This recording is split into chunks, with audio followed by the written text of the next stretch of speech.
Good evening. We are now opening the Town of North Attleboro Conservation Commission public meeting of June 4th, 2024. Members present, I'd like to welcome our newest member, Brian Flynn. Thanks for joining us tonight. And then we have Jessica Marino, Deb Cato, myself, Clay Hutchinson, and Lindsay Dillon.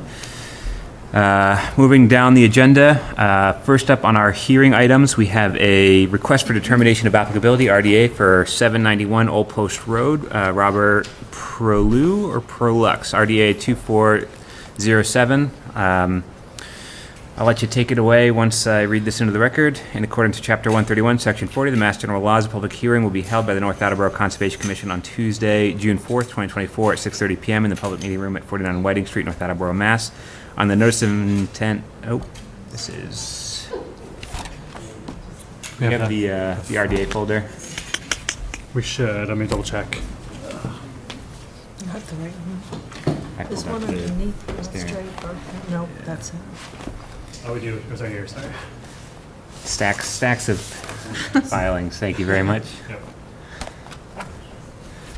In accordance with Chapter 131, Section 40 of the Mass General Laws, a public meeting will be held by the North Attleboro Conservation Commission on Tuesday, June 4th, 2024 at 6:30 p.m. in the public meeting room at 49 Whiting Street, North Attleboro, Mass. on the request for a determination of applicability filed by Robert Prolux for property located at 791 Old Post Road. The project proposes a Title V septic replacement with a 100-foot buffer zone to bordering vegetated wetlands. The application and plans can be found on the town website. If you want to just introduce yourself for the record, and then I'll let you take it away. Sure. Good evening, Mark Mariano with Oak Hill Engineering, 368 Fairview Ave, Rehoboth, Mass. Tonight I'm representing Robert Prue for a Title V septic replacement at 791 Old Post Road. It's an existing house. It currently has a cesspool, so not compliant with current standards. So we're going to be replacing the current cesspool with a two-compartment 1,500-gallon tank and a 40 by 12 leaching field that consists of 4 chambers. Soil material out here is great, all sand. We didn't encounter any groundwater, but there is an area of wetlands that's off property that provides a buffer zone into our property, and that's why we're in front of you. We have protected the site with straw wattle, and we positioned the system approximately 68.56 feet away from the closest edge of the vegetated wetlands. And did I read, or did you say this is a replacement? Is there an existing system Yeah, in there's place? currently a cesspool. And so that's being removed? That will or- be decommissioned and filled or removed. It's currently in the location of where the new tank would go, so it has to get ripped up. And so I'm assuming because that's where the old system is, that's currently existing lawn, there's Yes, no... Yes, yeah, there's no tree removal associated with the project. Everything's in grassed area. It will be restored for grass as well. All right, I will open it up and see if any of the commission members have any questions or comments. I'll start down here, right in the hot seat, Brian. I think I'm good. Are you anticipating any stockpiling of any materials anywhere?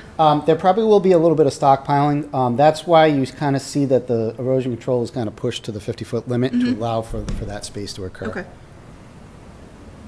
Nothing closer than 50 foot? No, Okay. they got to keep everything inside the wattle area. Got it. That's it for me. I'm all set. Lindsay? You said that it was, what was originally there? Cesspool. Was there a leach field? No leach field, just a cesspool. Okay, I'm good. So it sounds like there's no tree removals. Based on the site plans, it looks like there's a driveway, a loop driveway that comes in from Old Post Road. I'm Correct. assuming that would be your access point. That would be to our it. access point, correct.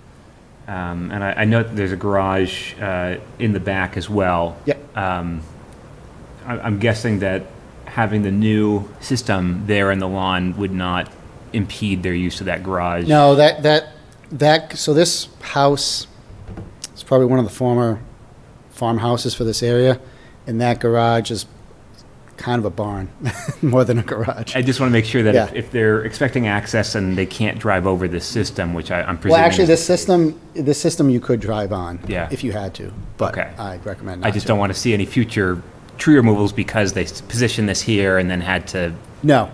have access. Seeing it's within existing law, no tree removal more than 50 feet away. And then you're just going to loam and seed after. And seed. Return it Erosion right back to control lawn. stays in place until lawn is mobile. I would just like for you to notify, I think, our staff at least 3 days prior to work. Yep. And make sure that you can schedule time just to have them come out and check the erosion controls Sure. prior to digging things up. Yep. I will open it up at this time to see, well, I'll start with Tyler. Tyler, do you have any additional questions or comments on this one? No? All set? I will open it up to the public and see if anybody is here to speak questions or comments on this project. Seeing nobody jumping at it. With that, I will entertain a motion to close the hearing and issue a number 3, a determination of applicability, number 3, negative determination of applicability. So moved. Second. We have a motion and a second. All those in favor? Aye. All those opposed? All those abstaining? Thank you. Thank Thanks you. for coming in. And that'll just be contingent again on notifying staff prior to construction so that he can inspect those erosion controls. All right. That concludes our first hearing item. Moving down the agenda, we have a notice of intent NOI for 41 Roosevelt Avenue, Howard Bean, SC number 24309. It looks like DEP still has not issued that file number. If you'd like to come up, and before I have you present, I will just read this into the record. In accordance with Chapter 131, Section 40 of the Mass General Laws, public hearing will be held by the North Attleboro Conservation Commission on Tuesday, June 4th, 2024 at 6:30 p.m. in the public meeting room at 49 Whiting Street, North Attleboro, Mass. On a notice of intent filed by Howard Bean for property located at 41 Roosevelt Avenue, North Attleboro, Massachusetts, Assessors Map 43, Parcel 216. The proposed project is to address a stream crossing for restoration plantings within the 100-foot riverfront area. The application and plans can be found on the town website. So if you just want to state your name for the record, Yep, Howard Bean. and thank you for joining us. I know this has kind of been an ongoing process. We previously had issued an enforcement order when it was determined that there was a bridge essentially that spanned the property across the stream behind your house. I believe that you have submitted the notice of intent. The GIS mapping plan you have mocked up with the restoration plantings. That was one of the requirements of that enforcement order, was to reestablish the banks with vegetation. I also understand there have been some comments from DEP that they were requesting stamped plans for this project. Yes. So yeah, I felt like we were making a lot of progress. My impression was, what the goal was to protect the river through those restoration plantings, and had wrote up a plan to do that, and seemed to be going well. But the NOI recently ran into complications, and they had issues with the bridge. So I don't know where we stand right now, to be truly honest. They wanted like an environmental engineer to approve it. Did they mention anything about stream crossing standards? Was that an issue that they brought up? There was a Okay. lot. Okay. This is a pretty lengthy email. Yeah. Yeah, I believe that they've reached out. They reached out to you, and I believe they've also reached out to staff. I have a message in to the DEP reviewer to address some of those comments and get some of the questions so that we can have deliberation on what their comments are. I do believe that we have precedent for some of these after-the-fact enforcements where we require the notice of intent to try to meet the minimum for compliance. So I think that's a discussion that we also need to have from DEP and get some guidance from them as to whether those stamp survey plans and stream crossing standards need to be addressed to the comments that they provided. I do have as I said, I do have a message in. I apologize. I was out last week. I was away. So just the message in today, and I've not heard back. So we will not be able to close the hearing tonight. However, I would like to at least have the deliberation on the restoration plantings that you've proposed. I think that you've satisfied in the plan the requirements for our enforcement order. The only thing is, and I think Tyler noted this to me as well before in some of his notes, the planting list, the only thing that that we generally ask is that they are native plantings. Okay. Of the 3 plantings proposed, so you have the blueberry and the raspberry. You also have the ivory halos, which I believe is a dogwood. Oh. That dogwood is not native to North America. So if we could switch up that, if you'd be amenable to different species, like a flowering dogwood is native to this area, and Yeah, sure. it wouldn't maybe be as white. I think they're a little bit usually more purpley, but they're still flowering. They're aesthetic. Yeah. No, that's fine with me. Yeah, I was unaware. Yeah, I wanted to do the right plantings. Yeah. Otherwise, this project seems pretty straightforward. I will open it up to the commission members to see if anybody has any questions or comments. I'll start down here again. Ryan? I think I'm good, all set. I'm all set. No questions. I'm good. So as far as tonight, as I said, unfortunately, we cannot close the hearing. We do have to address the comments from DEP. We will be having a discussion, probably offline with them to address their comments initially, and then see what else we need to require from you, if anything, to get this closed out. Okay. Once we settle that with DEP, they will issue that file number, and we can get the ball rolling. As for tonight, it looks like it's in pretty good order. I will see if, Tyler, do you have any questions or comments on this one? Yeah, just procedurally, I wanted for clarification. You're not opening the hearing. You're not opening the hearing either because We there's did- no file number. Yeah, we did open. We can open without the Okay. file number. We just can't Okay. close. Yep.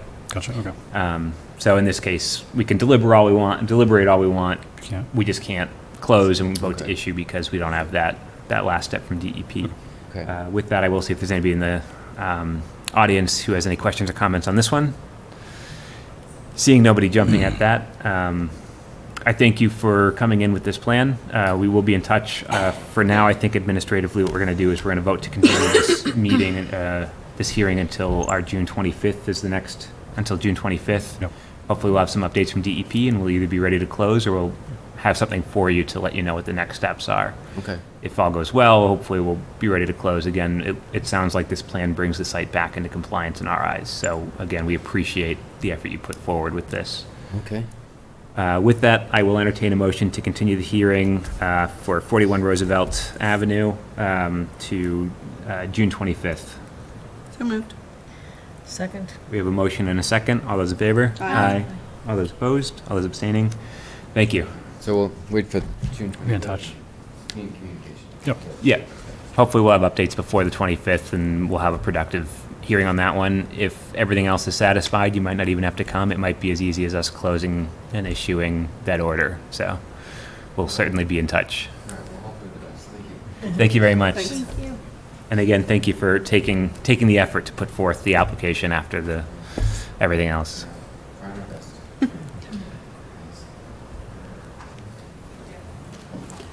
Those comments weren't circulated, were they? I don't know that they were. Okay. I'll double I check. just want to make sure I didn't miss something. With that, moving down the agenda, we have a continued notice of intent NOI for 150 Draper Avenue. Kevin Lobas, RIC number 2430991. I believe this was continued from our first meeting in May. We've already read that into the record.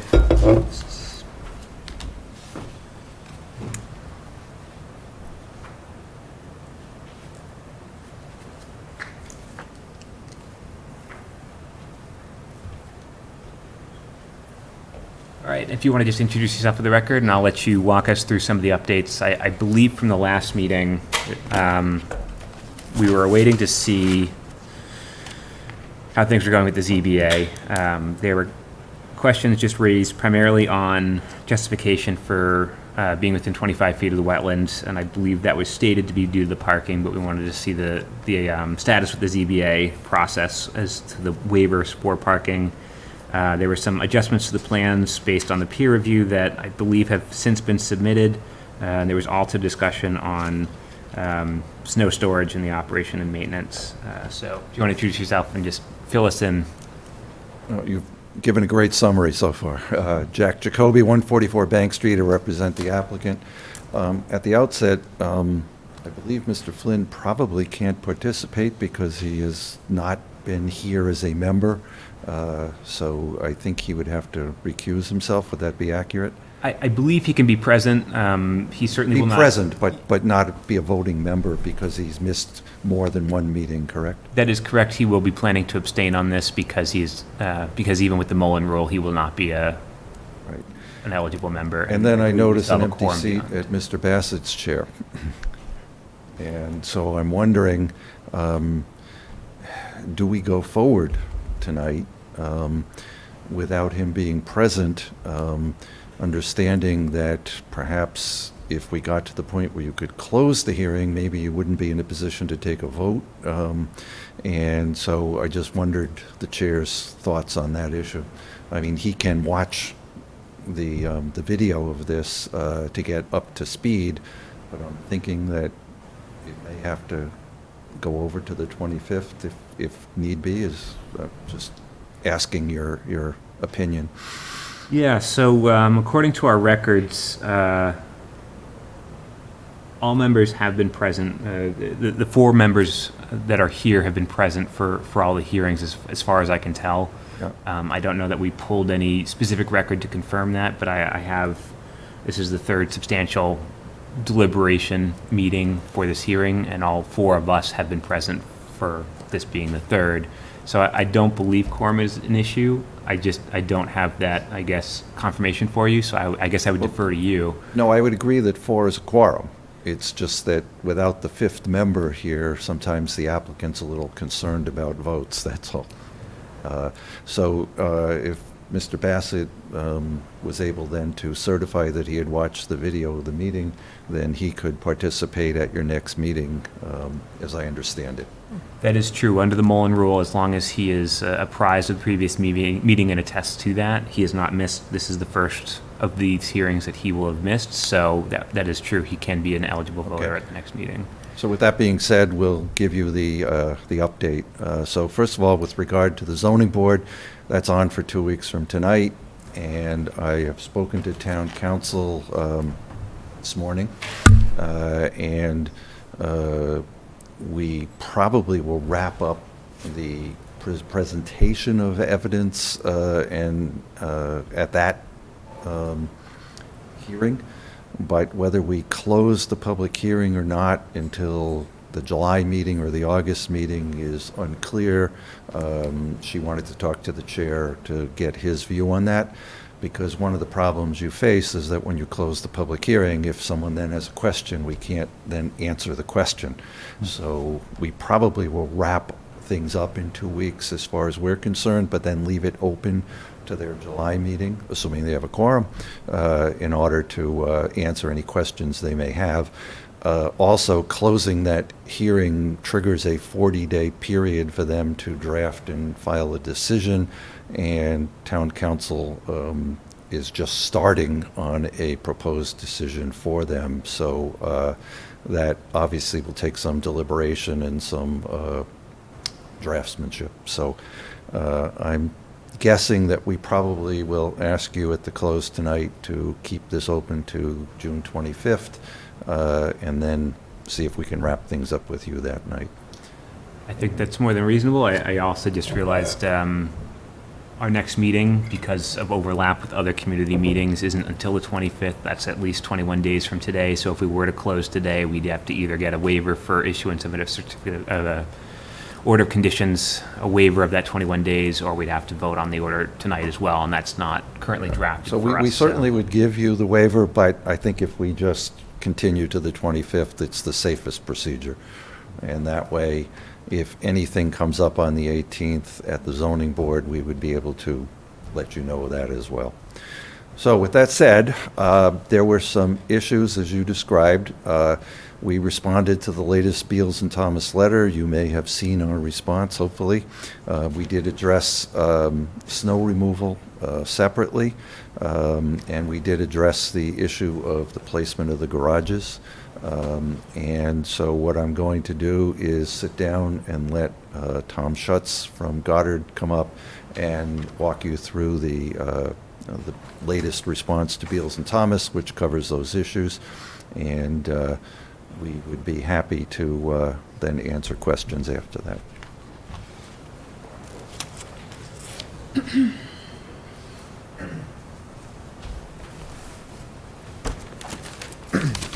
Good evening, all. Tom Schutz from Goddard Consulting here on behalf of the applicant at 25 Draper Avenue in North Attleboro.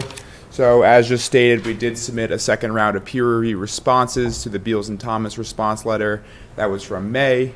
Just some minor plan changes, including the removal of some wetland flags and then also the revision of the buffer zone. So just some administrative changes to start off with. Then we were asked to respond to whether or not the garage should be allowed in the 25-foot buffer zone, and we did respond to that. And that includes, because that is going to serve as a retaining wall, and it's going to prevent any future encroachment into any closer to the wetland. It's also going to trap any kind of chemicals or salt from tires of a vehicle parked inside from entering the wetland. And finally, where it's going to provide stormwater management that's not currently in place on the site. And that all the stormwater captured from the roof water runoff system is going to be recharged into the stormwater basin that's underneath the parking lot. As for snow storage, all of the snow storage has been removed outside of the 25-foot buffer zone. And that just kind of entails all of our responses to peer review, somewhat short letter this time. If you have any questions for me, I'd be more than happy to answer them. Yeah, so it seems that the response letter and the Beals and Thomas review didn't leave a whole lot open. We did hear from Andrew Gorman with Beals and Thomas at the last hearing.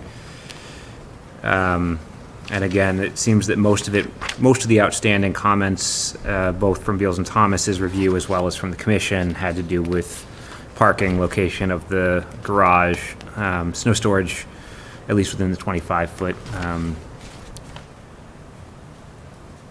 as well as the ZBA process, whether that parking waiver, that was the justification you gave us at the last meeting. So I suppose it sounds like we're still waiting for ZBA's process to confirm what has and has not been accepted under that, but Understood. That's being finalized, is my understanding. I will open it up to see if the commission has any additional questions. I'll start down here with you, Jessica. Nothing for me right now. I'm all set. Lindsay? I'm good. So I did note the changes on the plans, and you addressed those in the comment letter as well.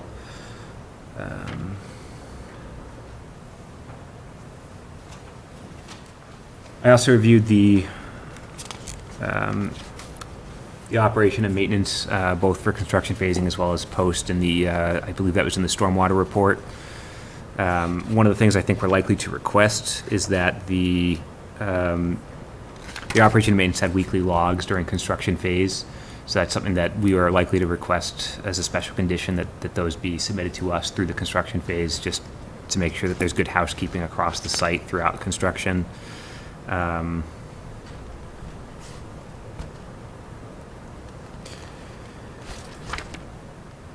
As you mentioned, the garage placement, I don't think that I have a major issue. I can see where, on one hand, we don't like structures within the 25-foot. On the other hand, the garage is an impervious surface, same as it would be if it were pavement. I don't see a large difference between having a structure that comes up off the ground versus strictly pavement, since you're having to meet the parking requirements. So I do appreciate that the runoff from the roof runoff has been addressed to go to the stormwater basin.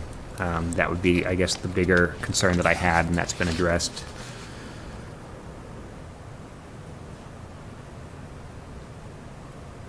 Tyler, did you have any other additional questions or comments? No, I'm all set.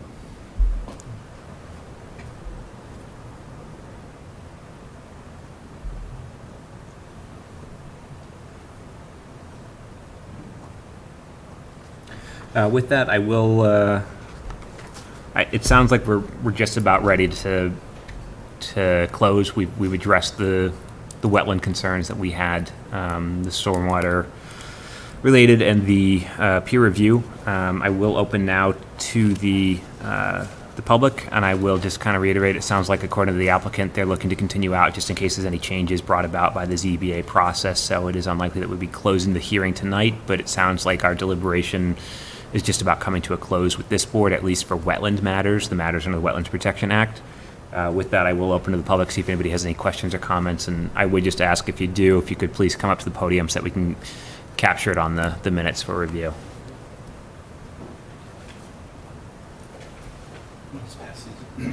I'll pass these out for.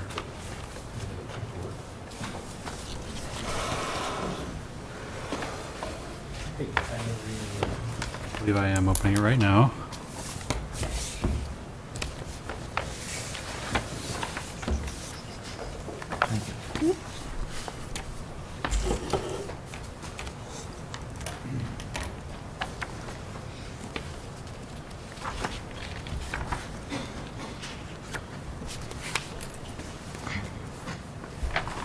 Good evening, members of the Conservation Commission. My name is Patrick Cornell. I live directly across the street at 2 Norton Road. And I'm here with our neighbors this evening. I'm also joined by another neighbor. Charles Duchesne, 22 Norton. And what I presented to you members of the commission is 3 handouts. One is a site overlay. 2 is the property assessment from almost 2 years ago, May 2022. And 3 is an overlay of monitoring wells. The reason I did that is there's a lot of documents for this project. And I think it's important to point out that throughout this site, there's been contamination. Some of it's been remediated, but there's also residual contamination. And I really wanted to point out that at boring B3, which is at the extreme west side of the property line, behind the old garage, there is a boring that's still contaminated. So back in, I believe, 2021, there was a LRA, or limited remediation action, that removes some contamination, but it's still residual. So as you go through and look at this report, to me, this isn't buttoned up. This isn't a done deal yet. There's contamination throughout this site that even there's monitoring wells here. So in the developer's application, they submitted this site with monitoring wells. As this job progressed, those monitoring wells are nowhere to be seen. So I'm wondering what's going on here. Is that the tank grade for the 4,000 gallon tank that was there? And so the testing that they did, if you look, B1 and B2 are in impervious areas where they could go in and do testing. B3, along the property line, only went down to 4 feet. So right out of the gate, there's contamination. As they went deeper, it got even more contaminated. So it just begs the question, how contaminated is this area? Because it seems like even after one round of remediation, there's still contamination at this site, and it's in a wetland. Secondly, as you look at the drawing here, that report states that the 45-foot radius circles, that one at the top is where the old above-ground storage tank was. That above-ground storage tank is noted in that report that there was a leak at some point, and there's a note that says the groundwater is slightly contaminated in one of the monitoring wells. So as I go through that report, there's some information that seems kind of light to me that really, I think, requires further investigation. And one, were the monitoring wells sampled in that last report? 2, why were the wells removed from later drawings? 3, boring B3 is contaminated. Why did the boring only stop at 4 feet, and why was it not investigated further? Because it seems like the deeper you go, the dirtier it's getting. And lastly, that location where the monitoring wells are, will that area be tested for contamination once the asphalt is removed? So those are my comments on what we're seeing on the site here, that there still is a level of contamination here. Second, the encroachment. If you look at this, so the existing structure at the garage is about 2,500 square feet. 700 of it are in the wetlands. Tyler, can you go to the next page, please?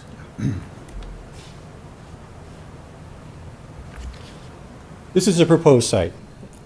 So the new garage structure at 13 bays is 3,100 square feet. Not quite half of it is encroaching in the wetlands. So it's quite a substantial jump from what's existing to what's proposed.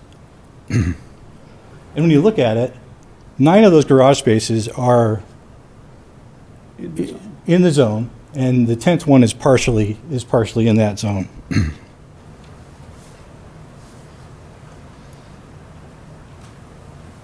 Next slide, please. So when you put one on top of the other, the yellow is what's existing there. So there's the footprint of the old house, there's the footprint of the garage or the garage slab that's there now. And when you look at that garage, the proposed garage structure, it is much larger than what's there. So are they encroaching the same? No. They're almost doubling what the encroachment is on that 25-foot buffer.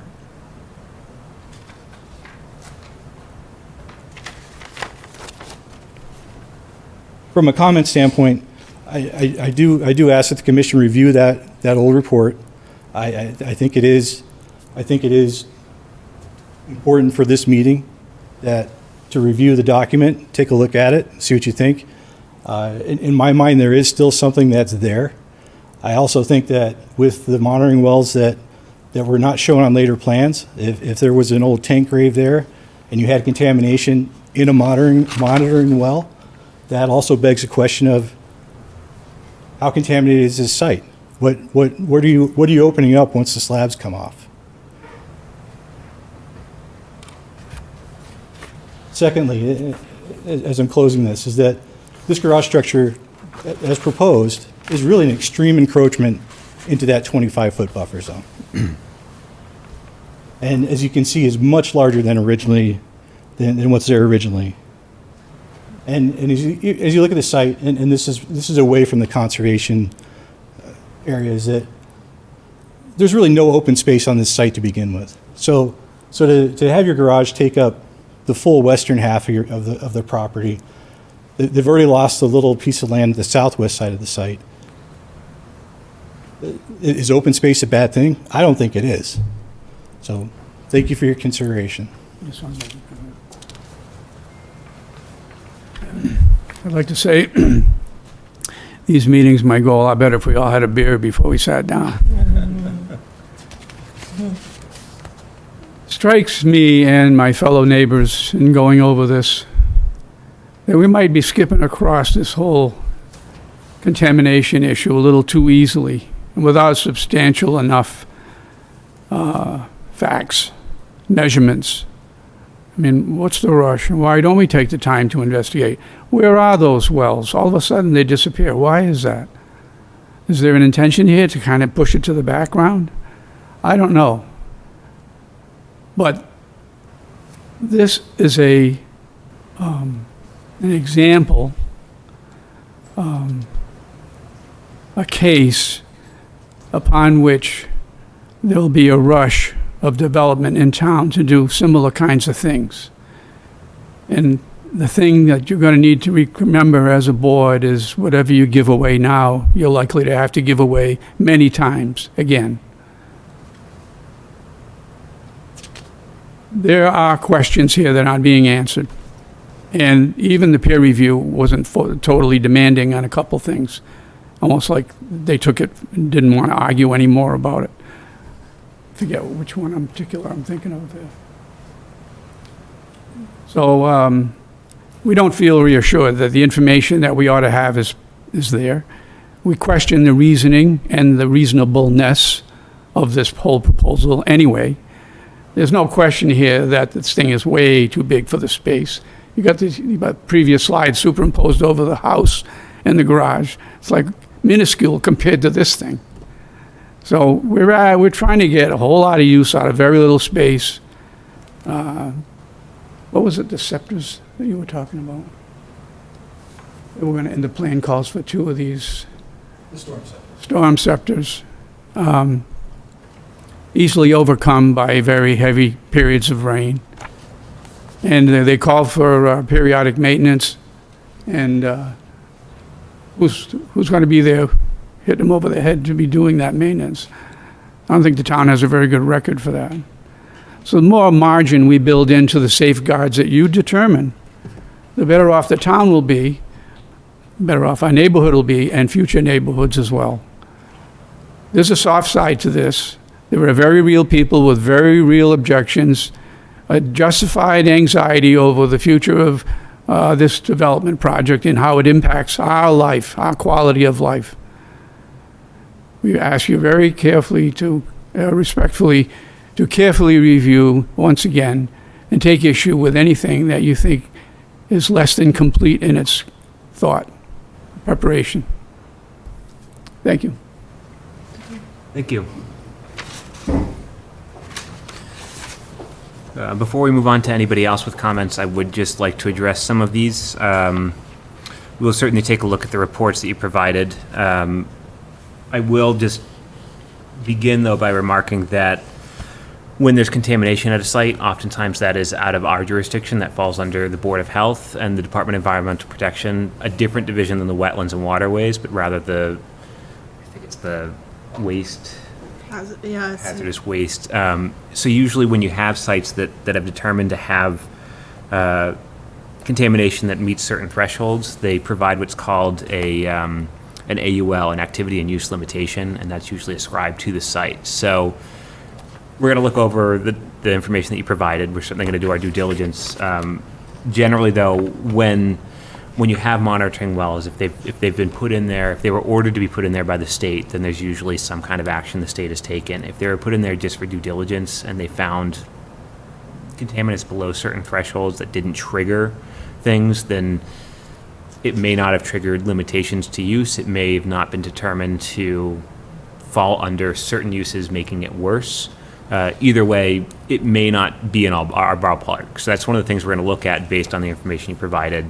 But I just want to temper some of that by saying that a lot of this would fall under the Board of Health and at the state level, the Department of Environmental Protection, rather than the wetland side of things, even though there is some overlap. Usually they supersede us, though, when there are limited uses and site contaminations that have to be addressed. As I said, the applicant is looking to continue the meeting at least to our next hearing, continue the hearing at least to our next meeting. So we'll take a look over the information provided. We'll make sure that we're not missing any due diligence that we might have missed that had any kind of site restriction use restrictions. I believe that that would have also come up through a lot of their other due diligence, but again, we will do our due diligence on that.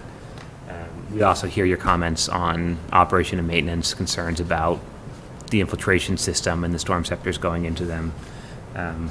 So thank you for providing comment.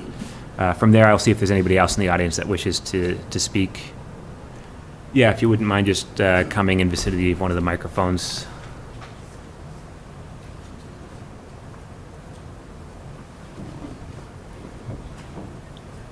My name is Pat Murphy, 71 Norton Road, and I have a few comments about garages. I'm sorry, my neighbors want a copy, so I don't have enough to give everyone. It's okay, we can share. Thanks. Share with you.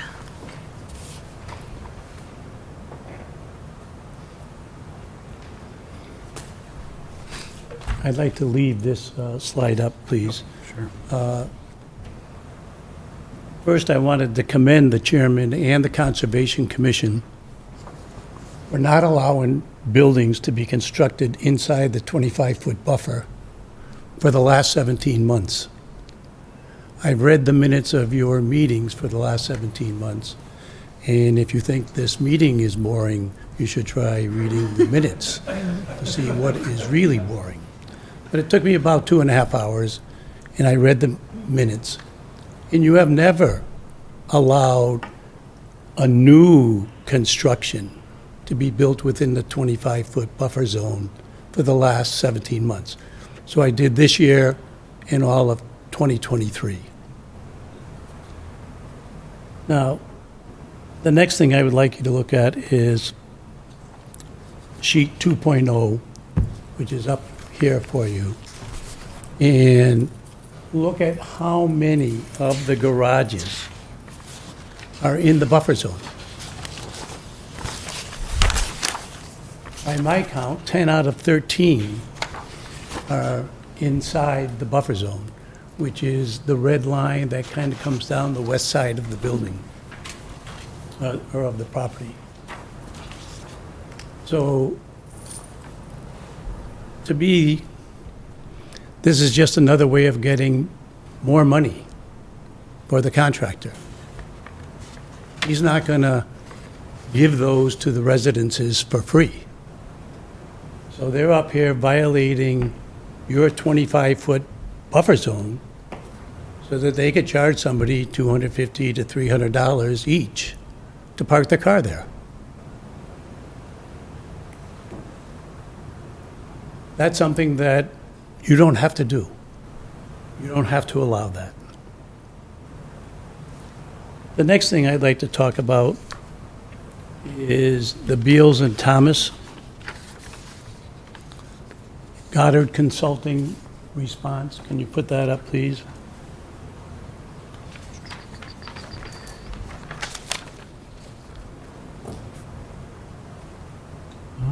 Just a moment. I'd like page 2, please. Towards the bottom.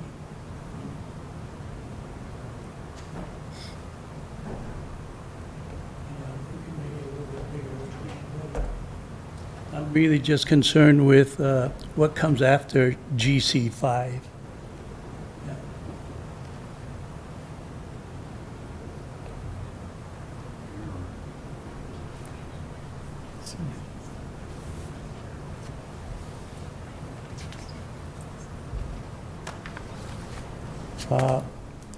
Okay, where it says B&T response, we request that the applicant provide commentary as to whether practicable alternatives to the site. Let me read it from my paper.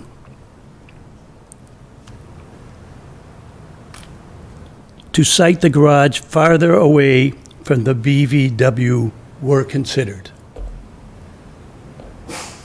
In the whole response, as we read the response from GC6, while the proposed garage is in close proximity to the BVW, the majority of the structure will be within already disturbed area within the buffer zone. Well, as others have pointed out, this garage is twice the size of the other garages that were taken down last week. It's twice the size. And when Mr. Witchy built his garages, there was probably no one knew that there were wetlands there. And I'm sure he didn't come before a Conservation Commission in 1945 or 1950 when he built the garages. These people are coming before you in 2024. And they're asking to build within the 25-foot buffer. And you haven't given anyone the right to do that in the last 17 months.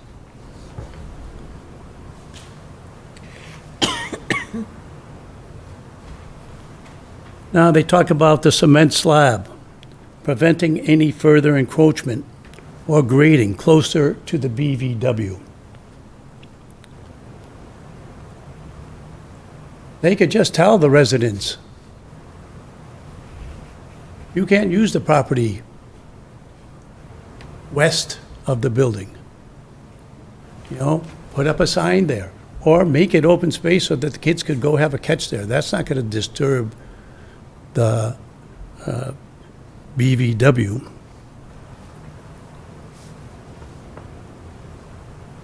Conservation Commission can stop the garages from being built so that the applicant would not need a waiver for a side yard setback. So I know this has nothing to do with you, but these garages are going to be within 6 feet of the side yard line. That is a 60% ask for a variance. Side yard line is supposed to be 15 feet. They're going to ask for 6 feet. And I know it has nothing to do with you, but 9/15 the last time I checked was reduced the fraction to 3/5, which is a 60% ask for a variance. More than half.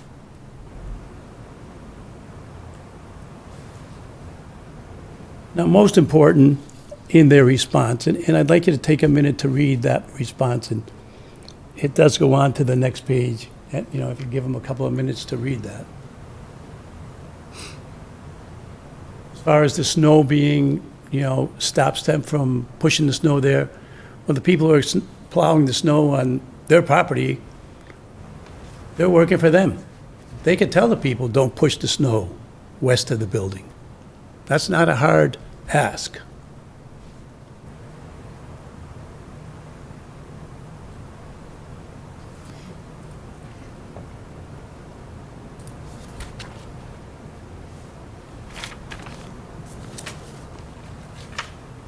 Now, my last point, and I think this is the most important. GC didn't answer the question.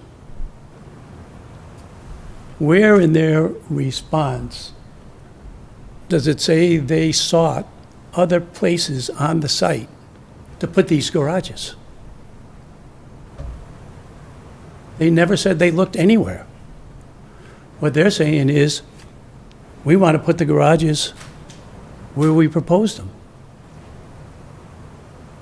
Now, I'm very disappointed that Beals and Thomas didn't respond back to them and say, give me two alternatives.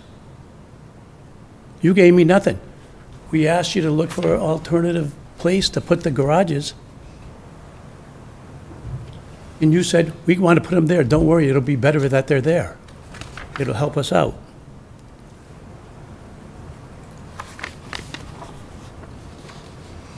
The applicant is trying to build too big a project on too small a property that has wetland problems. This board has the right to not allow the garages to be built. It is important that you make the applicant find a place to put the garages outside the 25-foot buffer zone. Otherwise, you will be setting a precedent for all applicants, especially 40B applicants, to seek such relief. This town needs over 800 affordable housings in order to come into compliance with the state. This project, at the most, will give 10. At the most, will give 10. How is that helping the town? What are they doing for the town? They want. What are they giving the town? 10 affordable houses when we need over 800. Minuscule. Thank you for your time. Thank you for your comments. I would just like to address, and I apologize for not addressing it in the first set of comments as well. It seems that there is the recurring comments on building within the 25-foot. The way I see the comments kind of breaking down are in two parts. One is allowing structures within the 25-foot, which is often something the commission has avoided doing. And then our, I guess, policy for no alterations within the 25-foot. As far as structures in the 25, well, let me address first, I guess, the alterations within the 25-foot. We do have a policy with the town. This board has generally upheld it, that at all points practical, we will avoid alterations, allowing alterations within the 25 feet of a wetland. We call that the 25-foot buffer zone. In an ideal world, we would be codifying that under a wetlands protection bylaw. It is something that we are hoping to have in the future, is a bylaw that protects this. It is not specifically or illicitly protected under the state regulations as a specific buffer zone. Really what the state looks for is what happens in the buffer zone and how is that going to adversely impact the wetlands? How do we mitigate for that? So some towns have codified these no disturb zones essentially within a certain distance from the wetland. As for policies, unfortunately with the town, for us it's just a policy. Once we get it codified into a wetlands protection bylaw, if we get it that far and if the town approves us to have a wetlands protection bylaw that includes something like the no alteration zone, bylaws are often, or are generally waived under the 40B process. That is where the 40B differs from a lot of different applications. So when we're considering this project, legally, it's a little bit difficult for us to stick to certain precedents which are waived under normal codified processes. Again, being a 40B process, that's why it goes before the ZBA and why they have ultimate authority, except under the Wetlands Protection Act, which are the state regulations. So I want to tell you that we are considering it. We're certainly trying to mitigate for anything and prevent work within the 25-foot. But we also open ourselves to appeal. There's no reason why the applicant could not appeal us prohibiting work. And unfortunately, our precedent is not likely to stand up because it's a policy and it's done in the scope of a 40B project, which waives bylaws. So on a normal project that's not 40B, I think there's more legal leeway for us to be doing that. In cases like this, we have to be balancing what we can truly determine and what we can't. I say that now, and I don't want to take the voice away from any of my fellow commission members. I just want to give a little bit more context to where some of these arguments come from. And I'm certainly going to allow any commission members to speak to that if they so choose. Again, they may differ from me. As for structures in the 25-foot buffer zone, the garage here, we do have what was just on the screen, which shows the garage within the buffer zone, the portions of the garage bays which are within that 25-foot buffer zone.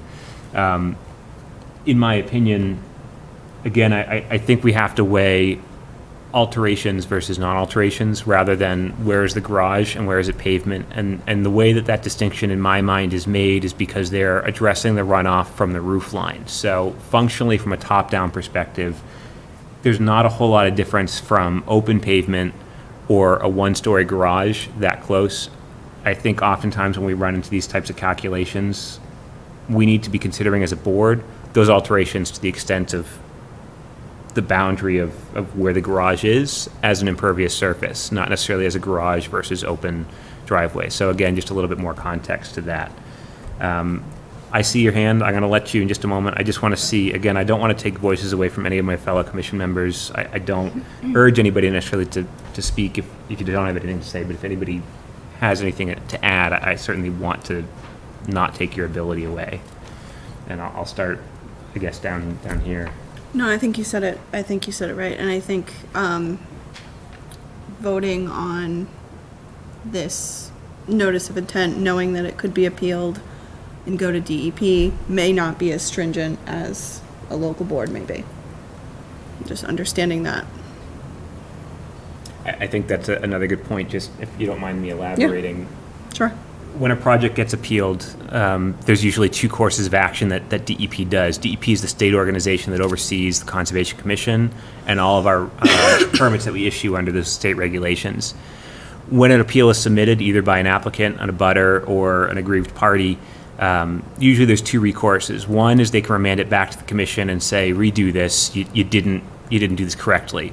In a case like this, it's more likely to be the second option. It's hard to say, but the other option is that they issue a superseding order of conditions. And sometimes there are projects where our conditions, as hard as we condition things, might be rolled back. The state may not be as stringent in how they do it. So again, there's a certain balancing act that we need to take. How do we mitigate these without triggering a superseding order that may remove some of our other policies or some of the other things that we request? The state might not be as stringent at requesting. So Yep. just to kind of distinguish between us, we are beholden to the state. Anything else, Jess? No. Deb? I think he wants to. Oh, I saw, and I know the person next to you also had their hand raised, and I will allow you to get back up. I just wanted to get commission members first. I agree with what my other commission member said, and I will say, if you're really concerned about wetlands, we tried to get a bylaw passed probably, I don't know, 7 or 8 years ago now, and it didn't pass representative town meeting. We wanted a bylaw for the wetlands, and that was voted down by the town. So if it comes up again, I don't know if the town has, I don't know how the new town, it's up to the town council. I would support it, though, if it comes up, because protecting wetlands is really important. But goes beyond what we're discussing here. Just needed to get that in, because I worked really hard on that committee, and it didn't pass. All right, other than that, I will say, I understand your concerns, and we'll look at the information that you gave us really carefully. Thanks, Deb. That's all you have. Lindsay? Yeah, I was gonna comment on what Deb was just speaking about, and to add to it a little bit is, before I was on the board, the former chair, who had served a very long time, had worked very hard and wanted to have a bylaw, more bylaws set. But even as a selectman before the council, it still wouldn't go through. I got on the board, I remember countless presentations. So I know there was another one, you said like 7 or 8 years ago, but this has been going on for over 30, as far as I know. So we've been trying, and it's just, and what's tough is, like you guys have noticed, reading our minutes and even watching if you guys even watch these, God bless you. But we try really hard to be consistent, but this type of development that falls under a totally different thing, 40B, which we are going to be seeing more in town because of the way the direction of the town it's going in, and what this town wants to do. We will be seeing more of these changes, and it's just getting harder and harder. So there's a huge difference between just a regular subdivision or somebody changing plans on their house or doing remodeling, as opposed to this type of building. But we do hear you. We are trying to do our due diligence and work hard to make sure that there's nothing skipped over or glazed over. And, we really appreciate your feedback. We really appreciate how hard you guys are working with your homework and research, and I'm sure multiple phone calls. We do hear you. That's just all I want to say.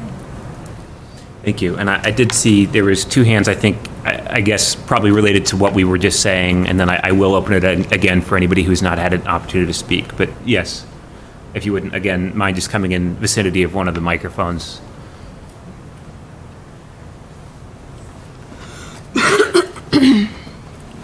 And Pat Murphy, 71 Norton Road. You talked about the garages, being impervious. But my thought is that if the garages are taken away, that area could be grassed over. So it would become pervious, which would be much better for the amount of open space on the property. And it doesn't have to be paved for parking. They could take the top floor off, and they could go with less units, and so they would not need the 13 extra parking spaces. That might be a nice place for some of the children who are there to have a catch. I read Mr. Jacoby's response letter to my zoning board rant. And, he says, we requested so many square feet for each unit of open space. And he said, well, keep in mind that 30 out of the 40, I'm just picking a number, it was kind of high, units are going to have a balcony. Well, have you ever tried to have a catch on a balcony?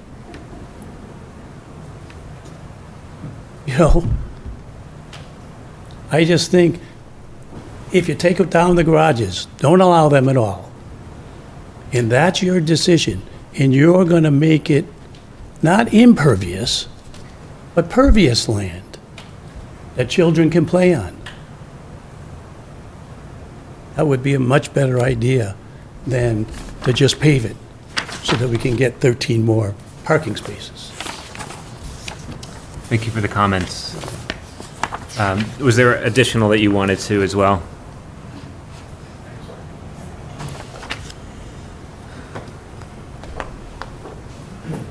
Charles Duchesne, 22 Norton. Excuse me. I really worry for the town because I realize now what we're up against. I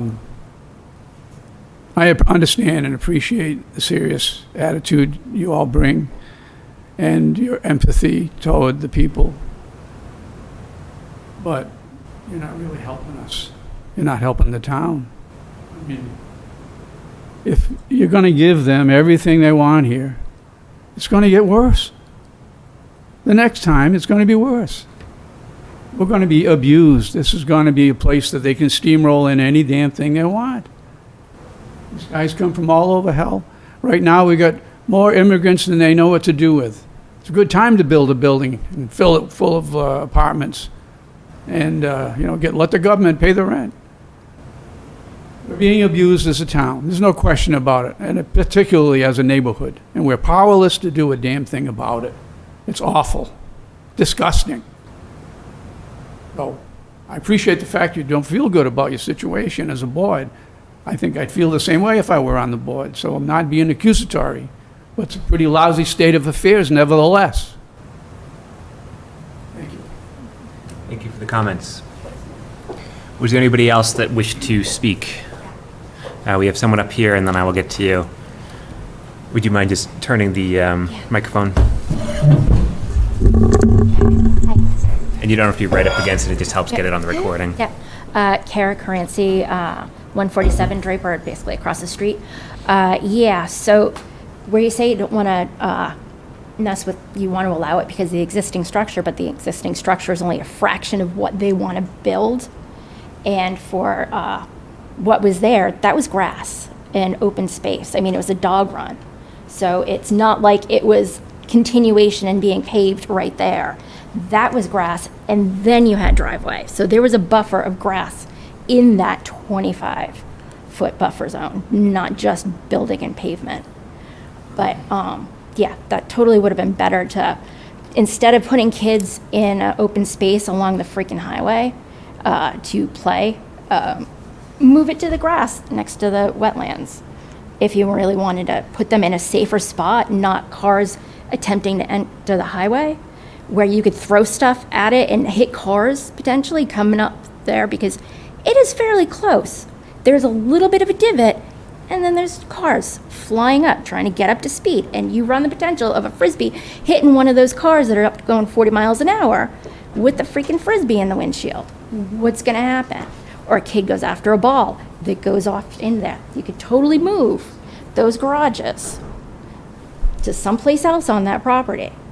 Not put them right I get that they want to make the garages, but that's more than garages. That's garages plus grass and bushes and things.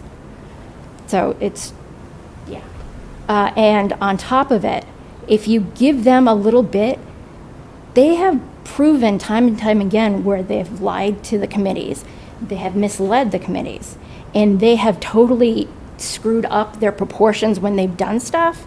I mean, they said they were going to be safe when they removed the stuff, and they had bulldozers, like an excavator or whatever, and the trucks coming out, and that is not a commercial size road, so those trucks had a hard time coming in and out of there.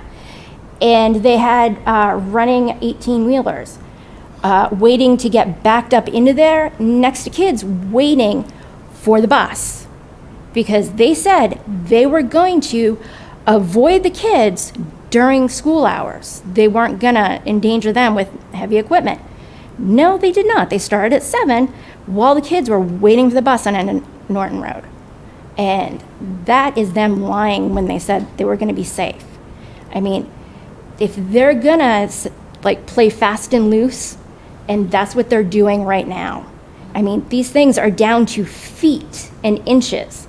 They have all of those parking spaces that they're worried about that are smaller than standard spaces, and they're trying to cram them in there.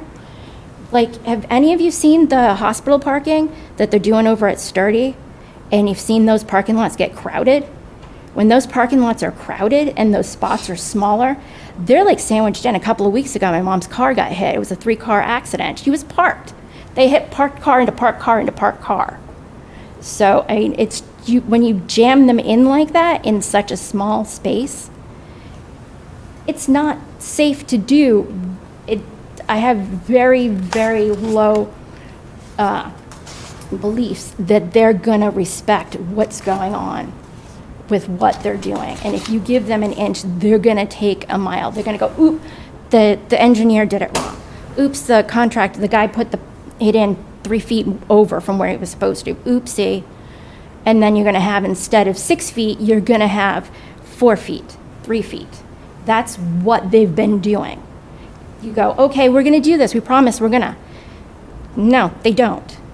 They removed the asbestos, blamed it on vandals, and then said, oh, we filed the paperwork for its removal. So we thought we were all good. They've been doing this for how many years? They're well established. They didn't know they needed to have their documents lined up and permission before they started doing stuff. They didn't even have their erosion control or anything. I mean, as they did it, this one, that when they finally took it down, they had the tanker there to hose everything down just in case there was more crap flying around. But still, I have zero faith that they will adhere to what they're doing, and giving a larger roof to collect more rainwater is not an excuse to put that giant thing there. No. So, I mean, you can at least let your voices be heard. Even if it goes to appeal, you've at least said something about it. Not just go, oh, they're going to appeal it and we're going to lose. But at least you made an effort into it and let them know that this stuff is not right. Even if it goes through, you can speak up and say, this is not right. And what they're doing right there is not right. That's way too big, and not, it's all pavement. They want to put kids on that lot. Say outdoor space is balcony. Yes, go play. Throw your kids out on the balcony to go play. Yeah, that's real good. That's right up there with, let's go play next to the exit. That's what their thought is on the people that are living there. Play on a thing where you can fall 20 feet, play next to oncoming traffic. That's just not right. So they could have moved that garages. They didn't because they needed it to make that monstrous thing. Thank you for your comments. Yeah. I would like to reiterate that we are limited in our scope to wetlands protection, that's a lot of it is ZBA. I would also like to address, it sounded like you also had concerns about encroachment, giving an inch, them taking a mile. The applicant at this point should be aware, anybody that's worked with wetlands, under the wetlands regulation should be aware. Our process does not stop just at an approval. They get a permit from us and they have to complete it essentially to spec, or they have to have deviations approved. The deviations are minor.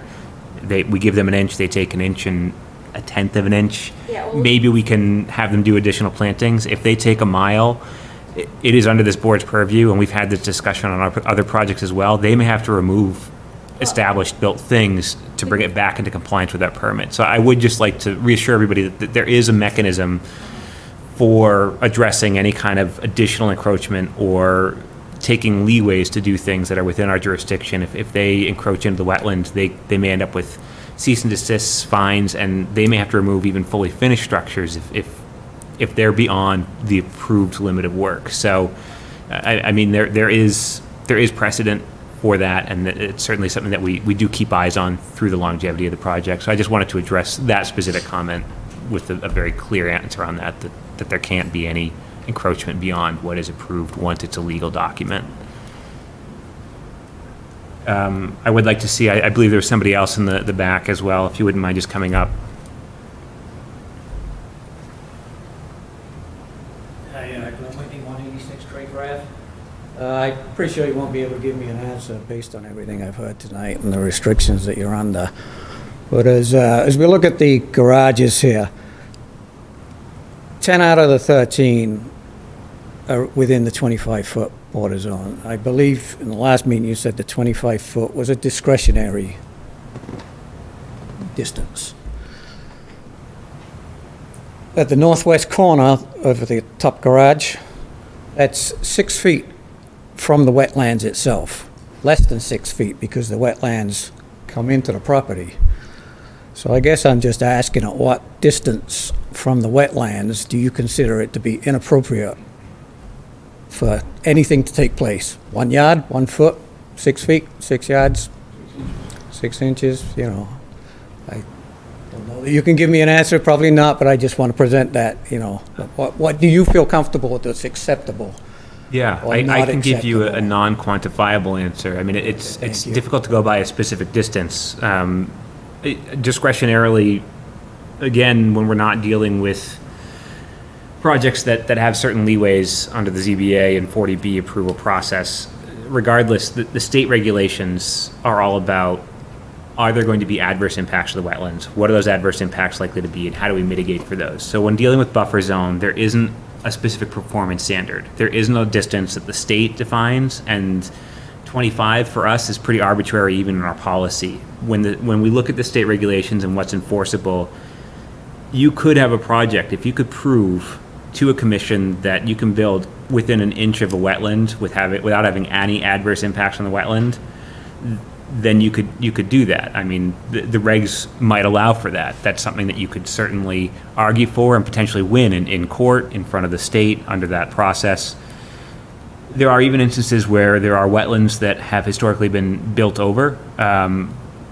Agricultural exemptions have existed for almost as long as the Wetlands Protection Act has existed. We do see, I don't know if I've seen it in my tenure here, but we have seen golf courses that have had wetland and hydric soils within the greenways, the fairways, because those golf courses existed prior to the protection of wetlands. All of a sudden, the changed use has triggered protection of the wetlands, and some of that has to be restored. So there are even instances where wetlands are encroached beyond and have been legally encroached beyond that are pulled back and restored. So a set distance is very hard to determine. In cases, on a case-to-case basis, permit to permit, we're looking at what are the adverse impacts to the wetlands and how do we mitigate for those. So in this case, if we're considering this project as it is proposed, which it seems we are, if it's 6 or 8 feet from the corner of that wetland flag, that may be something that we have to consider, because again, under those wetland regulations, the buffer zone is, will this have an adverse impact to the wetland? If yes, how do we mitigate for it? Does the mitigation provide? And then it's up to, again, a multi-member board with different backgrounds and experiences that are versed on a lot of this to make those determinations. And in this case, we've also determined, we've had, peer review process. We've been doing a fair amount of due diligence to help us make informed decisions on that. But I just wanted to, again, there's not a set length. There's kind of a process, and there is a thought process that goes with it. So thank you for the comments. Was there anybody else that wishes to comment or question tonight? The impact on the wetlands and the animals and things. This was one family that's lived there. There was one woman living there, not 160 people next to this wetland. They're trying to put 40 units with, none of them are going to be single occupancy. Most likely double, triple, quadruple plus. So you're talking about at least 100 people right next to that wetlands, where there was just a single person living, and a dog sometimes. And that space, you're gonna have a whole lot right up against it. Now you have a whole bunch of vehicles moving constantly next to it, which is gonna impact whatever is nesting in that or using that wetlands. You're having a whole lot more traffic right there against that line. That is gonna have an impact on what's using those wetlands, what's using that water source. If you're constantly having cars right there, 6 feet away from them, then you're gonna scare away the deer that are there. You're gonna scare away the turkeys, and you're gonna scare away everybody else. The rats, fine, but those are probably gonna be attracted by the dumpsters that you're putting on the corner in the wetlands. So it's all gonna have an impact on the wetlands, what they're planning right there. That's not gonna be green space. That's gonna be traffic moving, cars moving. That's not kids playing a couple hours. That's cars constantly coming and going and smelling of fuel. Right there where there was nothing. Yeah, Kira, to your comment, like you said, previous owner, one car. Yeah, 40 units, they're saying it's 182 vehicles a day. yeah. So, yeah. It's Is there gonna an have an impact? impact. Yes. Yes, most definitely. 100%. That, yeah. Thank you. Last chance for anybody else tonight. Questions or comments? Seeing no additional. The applicant. Yeah, I know, I didn't. No, yeah. We're not making the motion quite yet. I just wanted to give a recap. We have heard the abutter comments and concerns. We'll make sure to have our missing member go through the Mullen rule ahead of the next meeting so that we're all prepared.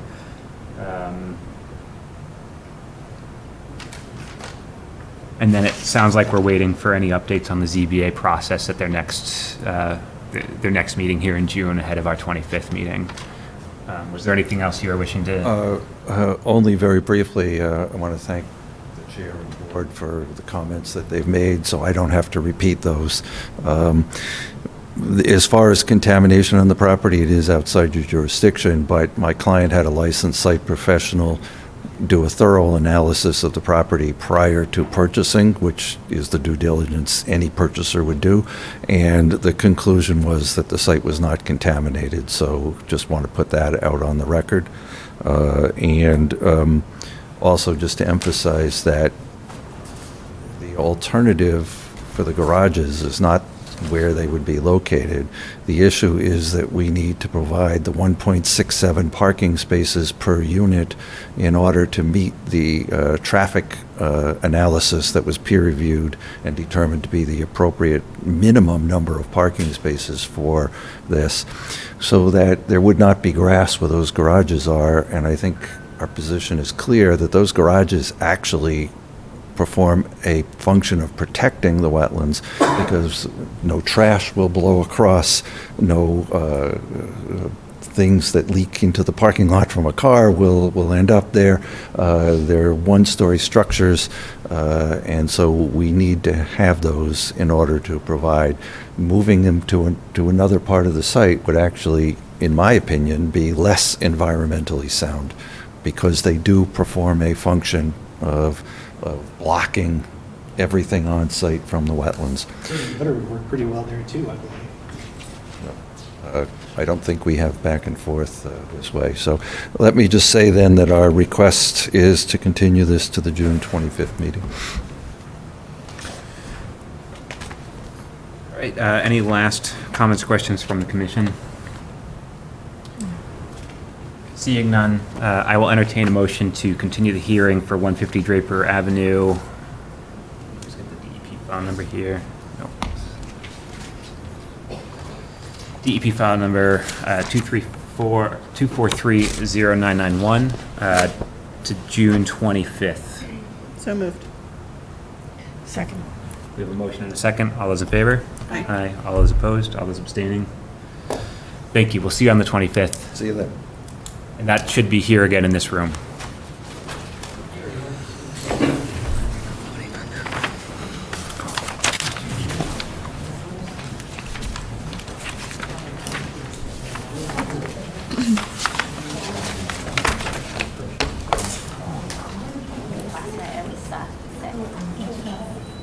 I wonder if this was their assessment. Yeah, I don't know. What does it say on the top? Triumvirate? I didn't know, because I don't think 40B actually qualifies, and it doesn't matter because it's within buffer zone, but there's no exemptions for them for a limited project, is there?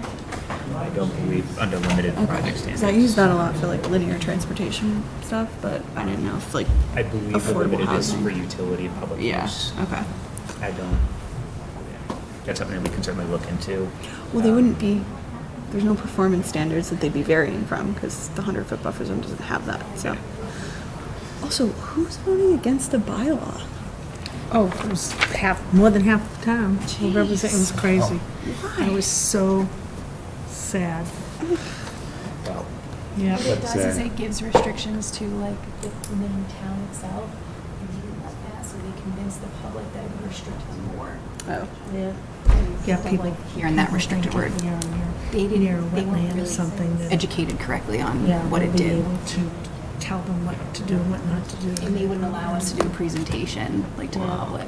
Jeez. Yeah. so I would just like to Yeah, continue moving yeah. down. So sorry. I do think that we have to get back to the bylaw discussion, though, in the near future, just Yep. because it's about time, especially with the rainfall and the concerns I we've been do think having we in have this some. town, but- Moving down onto, that concludes our hearing items, moving down onto other business. I believe we have listed 41 Bryan Drive for a change plan, and I believe they've requested a continuation on that one. They have, yep. Okay, so they'll be coming before us on the 25th. Just as due diligence, I guess I'll entertain a motion to continue the discussion for 41 Bryan Drive to June 25th. So moved. We have a motion and a second. All those in favor? Aye. All those opposed? All those abstaining? We have a set of minutes. Let's circle back to that. I believe you're here for Martin Conservation Area. Yes. We do have a discussion item for the Martin Conservation Area. Tyler, do you just want to bring us up to speed with where we're at? Sure. We've been, last 4 or 5 weeks, I think, we've been in touch with Keep North Attleboro Beautiful. Jill and Marcia have been amazing in meeting with us. Clay and I met with them and with DPW at the Martin Conservation Area a few weeks ago now, and we've had another meeting or two since then to talk about next steps and how do we go about maybe doing an opening of sorts, maybe it's a soft opening or a grand opening. The plan when Shannon was still here was to have a grand opening this spring. Obviously, things got shaken up a little bit. Shannon leaving, you're needing to get my bearings here and know where we're at, and so we're not gonna make that spring grand opening plan, but we have been talking about the main loop of the trail, making that a bit more formal, but not, it would still be rugged, a rugged trail to give the capacity we have. Staff, we don't really have staffing to do much maintenance. We do have some volunteers through Friends of North Attleboro Parks, as well. To some extent, I'm sure Keep North Attleboro Beautiful will be involved in maintaining, with the park, consulting about that and sharing their expertise on how to keep litter down and everything, keep things looking good, and having it to be a great place for people to gather and enjoy nature and connect, spend time. A focus that has come up through the meetings is since it's such a wet site, that having some bog bridges, maybe 6 or 7 at least, would be important for at least basic functionality of the main loop trail, because it's constantly very wet, no matter where you put the trail. Let's see. Also, blazing for the trail, at least some, so people can see where it is, even if the trail is well loved and used and fairly obvious. It's always great to know, to be able to look ahead and see, oh yeah, I'm going in the right direction. Especially in the early in the season when there's not really much growth. Everything's brown. You can't necessarily tell. Winter months. So blazing and replacing signage that was stolen. Who knows who over the last year. Which signage? There were maybe 4x4, I think 6x6 signs. Saying fishing. The fishing spot here. Oh yeah. Okay. Gotcha. Picnic area here. My kids probably have it on their wall now. Yep.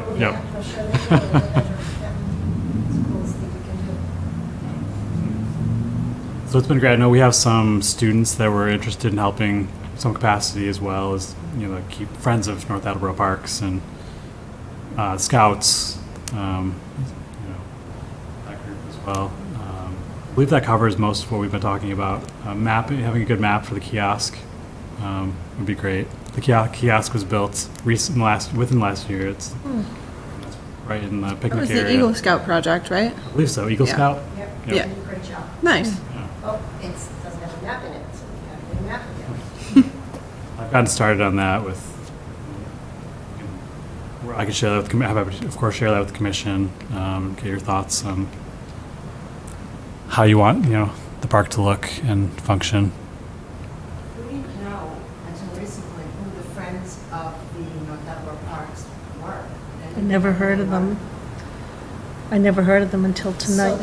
they are a group of men who have kids who are Eagle Scouts and Scout leaders.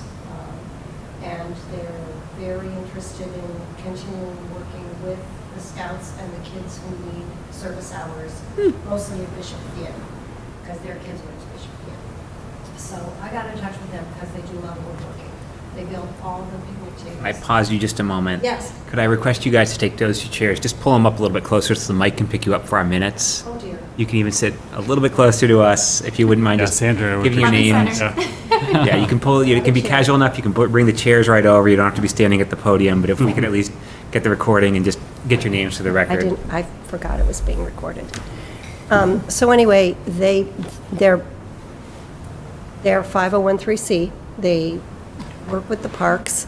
They built all the picnic tables up at World War I Park recently and some signage, and they do a lot of woodworking projects. Picnic tables, benches, signs, the blazes, bog bridges, all those things. So I got in touch with them, and they have been wonderful, and they have committed to, they were there today. They were cleaning away brush that had overgrown since the DPW had gone in and made that original path, and the path down to the beach, and they cleaned everything up. They blew off the pea stone paths.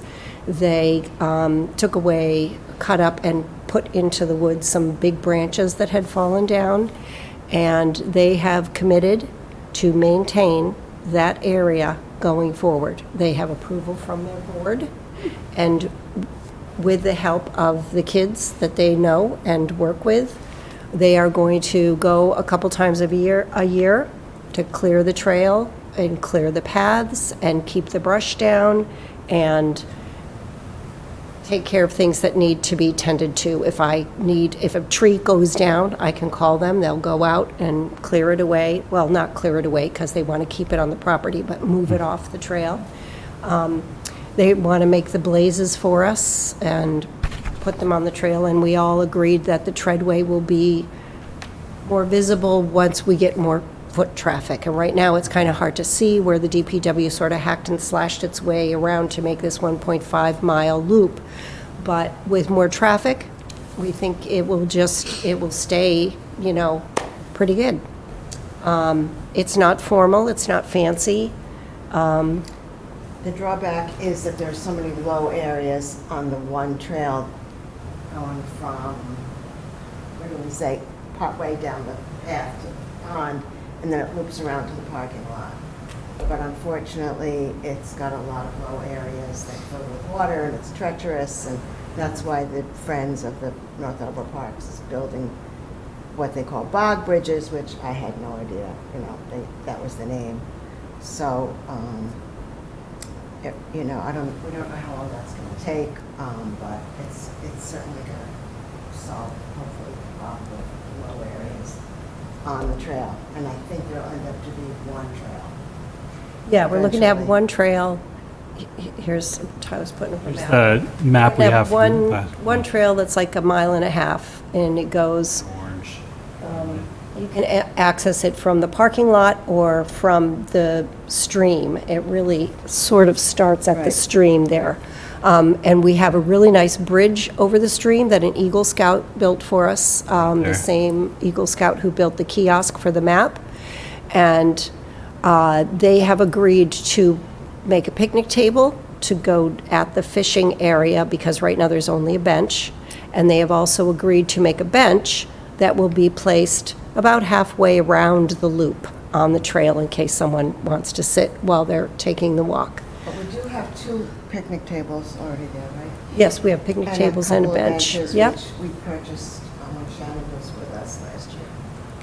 And so my question becomes, how much does the Conservation Commission want to be involved in funding, in responsibilities, in oversight, anything like that? Because I don't want to start doling out responsibilities to other people if you guys want to be a little bit more involved so you can oversee what's going on. Or whether you just want to have me be the liaison with you when meeting with Tyler on occasion, making sure that we're ticking all the boxes that satisfy you. Those are my questions. Funding, responsibilities right now. I think, I always hesitate to speak on behalf of everybody, but I think that we are limited in budget. I think we've had that discussion before, and I hesitate to try to take too much back into our control when we have someone as eager to, and who's facilitated other groups that can provide a lot of this for us. So I certainly don't think that we want to jump in and tell you everything needs to come through us. in fear of making it too bureaucratic or too red tape. I definitely think with the bog bridges, when we were on that walk a couple weeks ago, I had some concerns about permitting them under the Wetlands Protection Act and where the funding comes. If it looks like the Friends of North Attleboro Parks or the Scouts can make the bog bridges, then maybe we can handle our own permitting. There's a precedent for staff of commissions to submit a notice of intent Right, for the Tyler bog had bridges. explained that to us, yeah. And so similar to the Eagle Scout project, we did have him come before us to permit for the bridge. Okay. It could be a relatively straightforward process. I think that that's something that we can handle so that by the time the bog bridges are ready to go in, we have approval and we're not Okay, running great. into any wetlands violations. I think that's first and foremost where we can be of assistance with that. I certainly do think that we have a role to play in making sure that everything going on is copacetic to our mission, to the use of the property.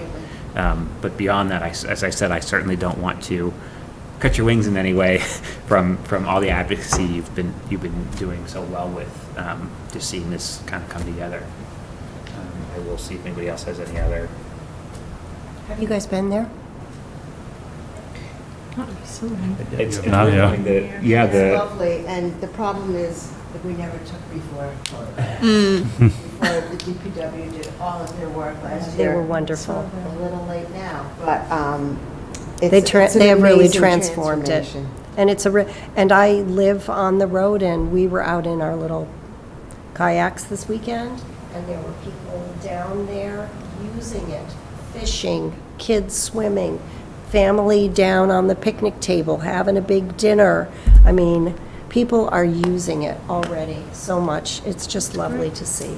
Tyler, you might, I don't know how the storage goes for like old documents, but years ago, we had gone out there for, it was during one of those cleanups. There was couches, tires. Yeah, This there this was. is going Yeah, back. yeah. And we took a bunch of pictures. And Okay. it might be on a drive somewhere in a folder. There are a bunch of before. I mean, they're very Yeah. before.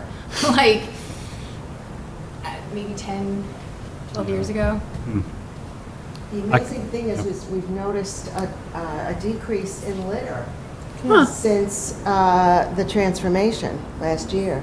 And we were hoping that people now Yeah. have respect for the area. Because Except people- for yeah. some of the vandalism of the, they like to take the little signs off. As long as they don't damage furniture and the big signs, I guess we're doing okay. Have there been any random like fire pits lately? Because I remember that was an issue. People setting random fires back there. There was the one we saw when we took the trail around. We found a quite formal. It actually Fire it looked pit. nicer It than was very- simply vandals. They had so. cleared an area and they had made a fire pit, and it was deep in the woods. It was not, it was deep in the woods. I was surprised it wasn't trashed. It's still something that we want to prevent, especially after the last forest fire in that area. Yes. But as far as vandals go, this fire pit looked like it was somebody at least respecting their illegal activities instead of trashing the site. So Everybody please go and check it out. And I'm glad you did pause. We paused. For a moment we're like, would we like destroy the fire pit? But it might actually be on private property. yeah, that's the other thing. Yeah, we so needed to determine that's before something that Tyler's helping us with right now. Tyler and I are working on trying to define the map and better understand the trail, because it appears that it sort of encroaches just a tiny bit at the Yeah, it may be hard to little see, but point. there's this weird, oddly shaped wide Oh, parcel. yeah. Who owns that? Is that like an individual or is it It's not the town, but I'm not sure. DCR? I think it's I think somebody based out of Rhode Island, but.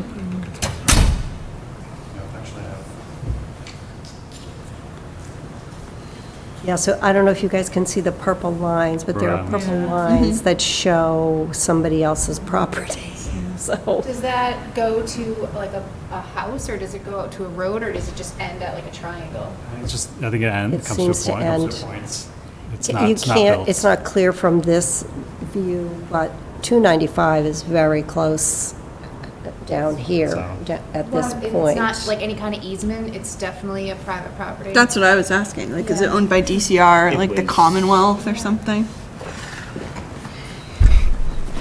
Last I heard, it was private property. Rhode Island Department of State Oh, maybe it's up there. It's the owner of that piece of property. Is it RIDA, maybe? The Department of Environmental Management? North Attleboro, or North Attleboro RELLC. No idea.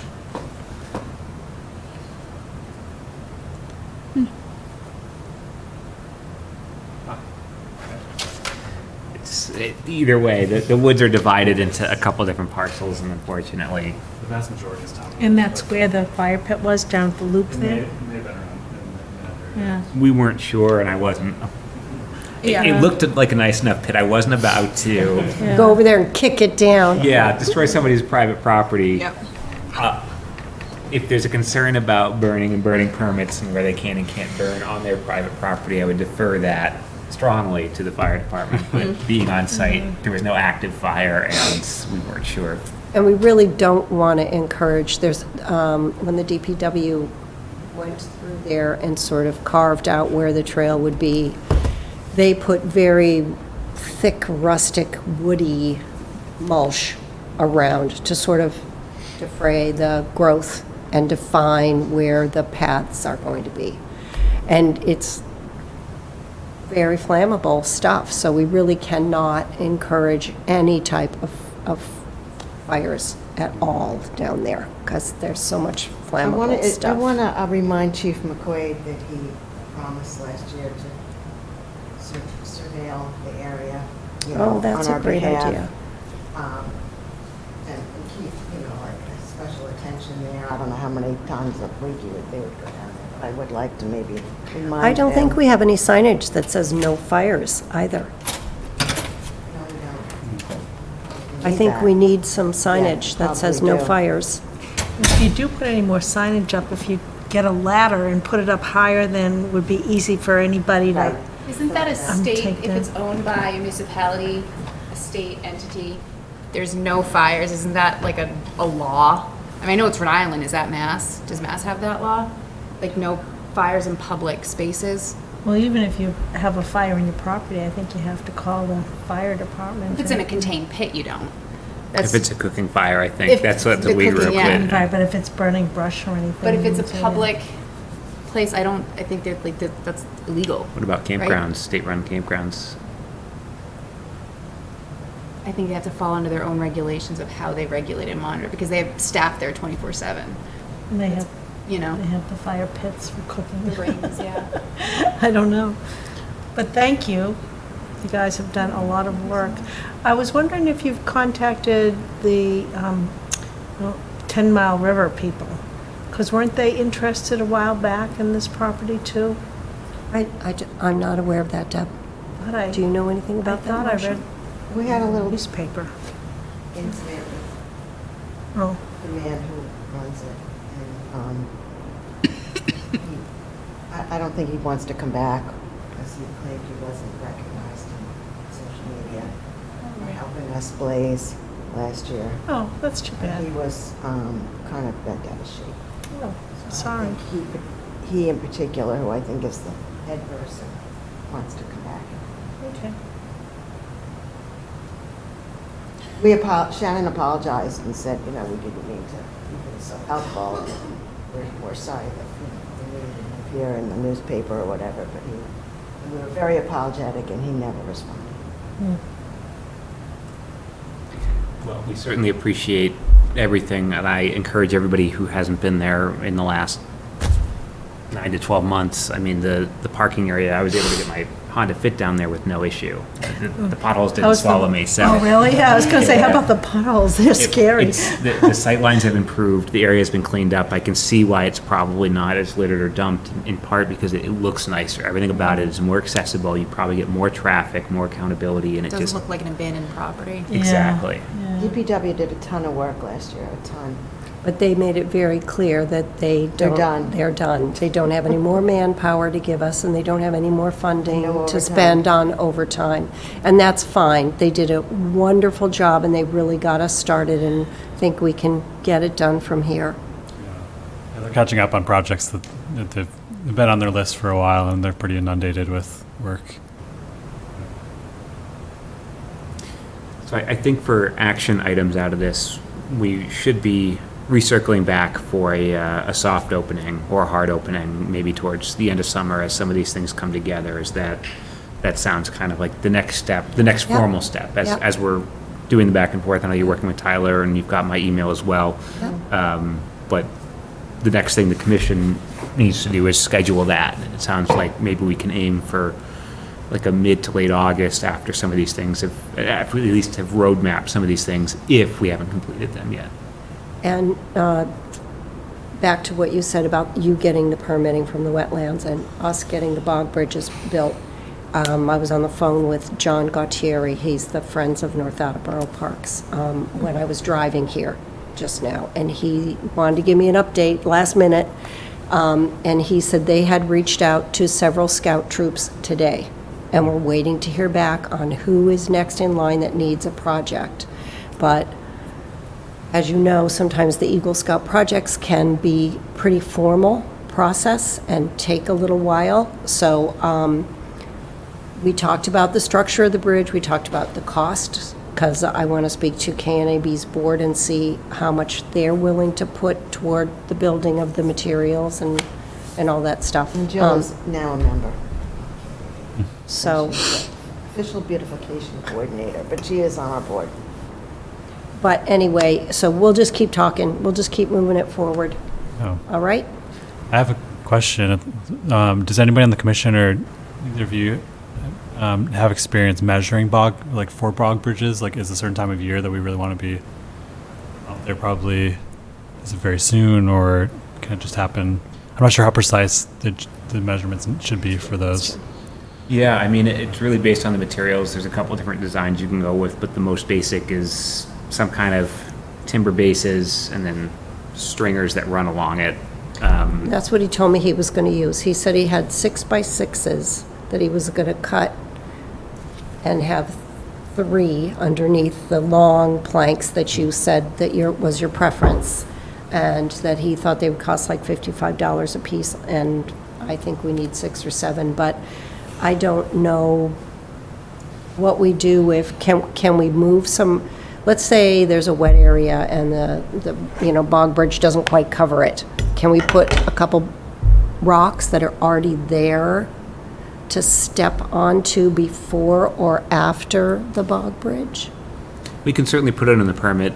It looks like you were here for some of the other conversations, and one of the big things that we deal with is what's going to get appealed. So the wetland permitting, though it goes through us, does get reviewed by the state, whether they want to approve bog bridges without any kind of, that's a hurdle that we're going to have to jump over, because technically spamming these streams, I don't think we're dealing into riverfront, but we do have to be careful about where those footings are going into some of these water bodies, if there's moving water, if it is a stream channel. So I think the next step is for us to get back out there and maybe map the locations of these. That would be ideal. And then we can start discussing whether placing boulders on either side or maybe multiple bridges, but it really will come down to how can we best cross this without having impacts to the wetland resource. And in rare but seen circumstances, I've heard of DEP kicking back on some of these trail projects where they asked for a foot or 2 of wetland replication, something relatively minuscule for something like a bridge. It seems minor to me, but we need to be at least prepared to address wetland impacts and mitigation. Okay. So that's, again, why I would say us doing it in-house is going to be easier, because we're a board familiar with this. And I think the resources for you to try to put that together and have somebody else, I think something like this might be out of the realm of a Boy Scout. Should DEP again trigger for something as simple as bog bridges and say, you're going to have to replicate a little extra here or something. Well, if I could just ask whenever that might come about, that re-walking the trail and sort of identifying the spots, if you could give me a few days' notice, because I'd really like John Gautieri to go with you as well, since he's going to be the liaise with the scout guys and all of that stuff. I'd really like him to see what you're thinking, if you don't mind. Absolutely, yeah. I also think doing it in the fall is a better time to do it, because there's no animals in the process of, That's a good point. Yeah, nesting. Everybody's got their babies right now. Yeah, exactly, yeah. I definitely It might be dry. want to map it though sooner Oh, rather than yeah, probably in now June, when because it's well, it's wet. wet, yeah. Because if it all of a sudden dries up and then you get don't know. spring next year, you get into April and somebody's like, I'm going to walk this, and they can't reach the bog bridge because it turns out from the months of February through May, there's actually quite a bit more that they have to traverse. Hunters way back, so there would be no impact or not? Well, that makes me nervous in the fall. Yeah, the hunters are in Well, that area sometimes too. in kiosks, we put signage saying, this is the Months is hunting hunting season. season, or this is where you can find it, and you have to wear orange. Yeah, not recently, but in the past. To get an idea of how the signage, we put that up there. like Okay, what's going on I'll go times of check it year, out. What to wear, what to look for. Okay, great. I'll go check it out. We don't want any interference of Instances. hunters and bog bridge builders or anything. No. Well, the hunting is until end of November, so I don't think they'd be For building deer hunting any anyway. bridges. I think bow hunting, yeah, starts in October. Really? Yeah, I saw one of them. I don't think there should be Based on the any program in hunting Framingham, on it's that usually property. early Is there a way October. to get that changed?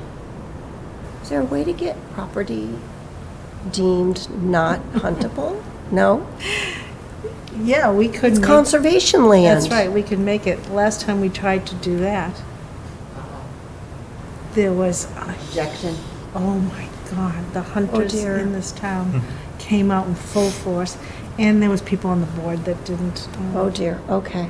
Yeah, yeah, I would love to have no hunting. The whole And this was right idea of after the woman in even Norton just a got hiker shot. wanting to go through on a nice fall day. Have to wear orange, bright orange. And no yellow, no Might- white hats. It might help that it's such a wet, the entire property's so wet. That might Oh, no, help. there's hunters that go out. The Still one in the time wet, when we in the wet. were, Hunters that go out there. When we first moved there 12 years ago and would walk back there were stands Oh, huh. back there for hunters to, I think sit in. improving education both for walkers as well as hunters, and once it's fully established, I think you run into more familiarity. I think that the risk goes down when people know that there's a traverse trail. You can even put some signage that says trail coming through this area so that hunters know when they start It's worked encroaching on on that. Shorty, yeah, Yeah. never any issues. I mean, when I was working for the town of Framingham before they became the city of Framingham, we ran a deer hunting program on one of our conservation parcels. We had an overabundance of deer. It was part of our deer management process. We did have a limited number of permits for the site. They had to go through a proficiency test, but we had no issues having well-educated bow hunters on the same property as our walkers and our dog walkers, our hikers. Makes me nervous. Obviously, we put, the signage is a big thing, so walkers need to be aware. You inform them of when the season is, so that if they don't want to be out there during hunting season. But we actually got quite a bit of really useful information on the status of the trails, the status of the walkers, the status of the wildlife from our hunters. They ended up being a great resource for our conservation efforts. I'm not saying pro or against hunting. It's just that was one of my job It's a duties, and very- we found that we were able to There are a lot utilize of that. benefits. As much as it doesn't, there are tons of benefits. Somehow symbiotic, somehow, in a weird way. do you see a lot of deer in Turkey and things like that Um, at your house? The deer population has come back this year a lot. Oh, where was it before? It had dwindled over the past 5 years. Interesting. And the foxes have dwindled. There were more foxes. But I get deer in my front yard sometimes, and I honestly, it blew me away because I'm not from here originally, and I never had deer in Hyde Park, and so just seeing them in my front, I was blown away by it. I loved it. I have a tree in my front so yard. they ate your tree. Yeah, so I have a berry tree, but it was great though. I mean, they totally used me for the 2 months that and then they were gone. But it was, but no, I loved seeing them Where though. do you live now? I'm right back at the Falls Pond area, so I'm off of Mount Hope. I'm on Lakewood Drive, so it's but yeah, I would get them frequently, and then not so much this past year, but the first year I was here, but yeah, the whole fall, September through just about November, they were there. It was awesome. Yeah. I haven't seen too much deer lately either. I thought it was because the weather was so good, the winters are so mild. They don't have. In the fall. I'm obsessed with them because they just had babies. Oh, nice. My husband's like, we gotta get rid of them. I'm like, nope, we're not doing anything. Except with Tyler. Yeah, Tyler. Tyler lives far way from too here. far away. Way, yeah. Tyler's got coyotes probably. Turkeys, coyotes, yep. I don't know about coyotes. So thank you again for all the work you guys have been doing. It's just wonderful. I really enjoyed the walk, and Yeah. All right, we'll thanks to be everyone. working with you in the future we'll try to prioritize some of the mapping for the bog bridges so that we can get the permitting done That'd be sooner awesome. rather than later. I'll keep my eyes open to see if we can find any extra money at any point, too. Thank you, Deb. That would be Yeah. great. Thank They're you. non-venomous. Our They're like, budget and Are there any stuff. couches we can check change for in town hall? my husband was mowing the lawn yesterday. Thank you. Have a good night. Have a good night. Snake skin in our shed. And then we saw it on the side of the shed. So some of the other things on our agenda, I think it was under commission business. We have the hay policy, the haying and mowing. That was coming up for. Last June, the commission gave Logan Mankins permission to, they'd offered to mow the 2 fields, I think, just south of what's the name of the street, Depot Street in the southwest part of town. There's conservation land out there. What street? Depot Street.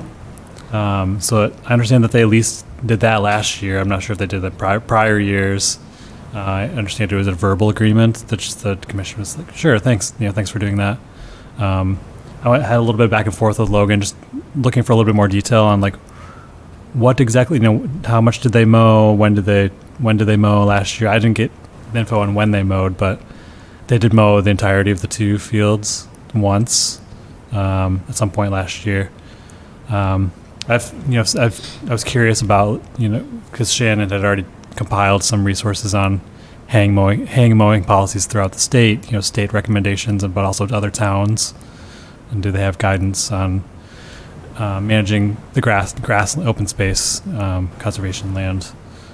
There's quite a range of like times of year when people recommend it. I think the town of Kingston is very strict about like late November, early December, or February, February, restricting the mowing to those times. But I think state guidance is like September 15th or later in the fall. Sorry, what did you say, September? September 15th or later in the fall. He mowed last time. I think he came before us in July or something. Yeah, I think he mowed earlier. You I do? think we said, yeah. But I would prefer to maintain the habitat for nesting birds, ground birds in the field. And like I had emailed you, someone said like at least August 15th, would be ideal, or somewhere after that. Cliff, I wish Cliff were here I today. was thinking the same thing. Yeah, because he said something about last year, something about the hay gets wet or something like that, or it degrades, and so, and I was wondering if you could ask the mower. We've been doing this, I think, Lindsay, too, with different people over many years, because it's good to maintain open fields and spaces too, and the only way you can do that is by mowing. Occasionally, yep. But I just think the timing is kind of critical for some of the species that are, are of concern or even endangered in Massachusetts. Didn't you mention too, there's some like plant life too, like, not ground coverings, but there's like plant species too that need that time to kind of like rejuvenate in the soil. Were you talking about that too one year? Not just the animal life, but plant life too? I wasn't talking about that, but somebody else might have been. Yeah. I just sworn there was something else. It sounds like a soil Maybe ecology. I mean, Oh, it was your daughter. That's how long ago. Yeah, she was talking something about the soils and the rejuvenation and nutrients and no, I'm my sorry. daughter does. Yeah. It's just about your age. I was on the commission before. That's who it was. Thank you. Okay, when you said the hydrology, I'm like, yes, it was okay. Sorry. So I guess I'm wondering if the commission would like to at least have a couple of guidelines or requirements for, Yes. or just let Logan do whatever they want. No. Yeah. Because it's not only him. I mean, I just noticed the, I guess they call it the recycling center. I kind of call it the dump. You know how it's a covered landfill on Mount Hope Street, and they mowed the other day. It's like, why do you have to do that? Nobody's there, except for the animals, maybe. I think if they had just Probably waited, when they I'm have sure the they budget just or something. Yeah, I'm sure they just think it looks better. Might be to prevent like the roots of like woody shrubs and trees from Well, yeah, you breaking can up do that by the mowing cap. any time during the summer, though. It's just the nesting birds. Wait till the fledglings can fly away, Yeah, that's a good point. so maybe, Tyler, can you try to draft up the recommendations that you have into a formal agreement document of some kind, or template or something, and maybe we can review it for the next meeting, and hopefully we'll have Cliff here as well. Yep. I just know he has so much institutional knowledge as well as knowledge on, he always seems really enthusiastic about the haying, yeah. Yeah. Yes. So, Yeah, could you also ask, Logan is his name? Yep. What he thinks the pros and cons are of like mowing in June, July, or August? Yeah. I can't see mowing in November or December, Yeah. I don't know. Not that quite that late. I guess it's possible. I know Kingston has a lot of horses. Mm-hmm. I don't know if that has anything to do with it. I definitely think checking in with Logan and seeing what's Yeah. beneficial to him, because if we lose people that want to mow it, if we make it so Yeah. restrictive that we no Yeah. longer have the opportunity to mow it, then we're just giving up a managed meadow, so Right. we want to. And we do need that kind of open space too. But if he could just hold off to sometime between, I think the middle of July to the middle of August, somewhere in that time period, Yeah. I would feel much better about it personally. Yeah. Yeah, but look what other towns do, yeah. What Logan thinks, we'll see what, I know what Cliff's gonna say. I mean, I've heard it before, but he can say it again. Sorry, I didn't catch what you said, Deb. Sorry.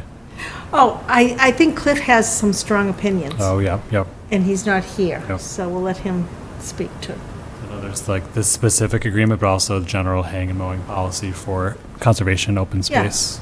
Yeah, Formalize in the coming months. yeah, yeah. Yep.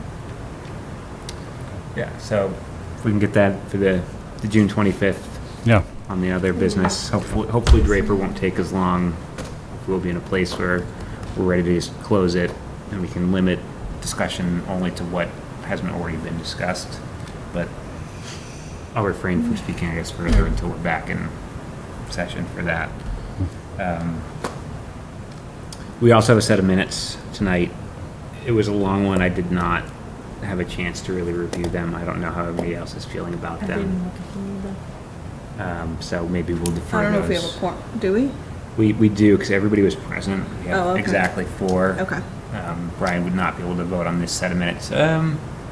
Was That's he? probably- No, he With was- minutes, there's something that he might actually be able to, if he feels that they're accurate, he could potentially vote on it. Just wait until Cliff comes back Yeah. at the next meeting then. Yeah, And then we'll have 2 sets of minutes probably. yeah. Maybe.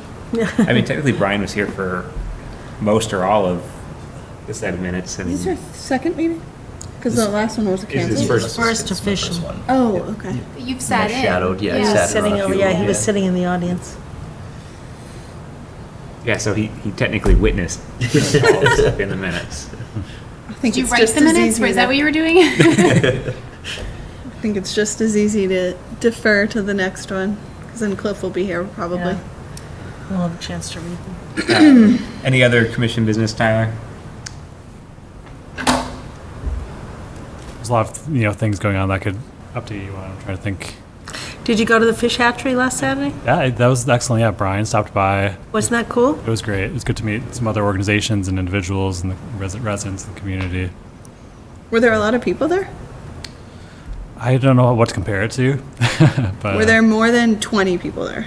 at any given time there are probably like maybe 40 people there or something like that. Oh, wow. Okay.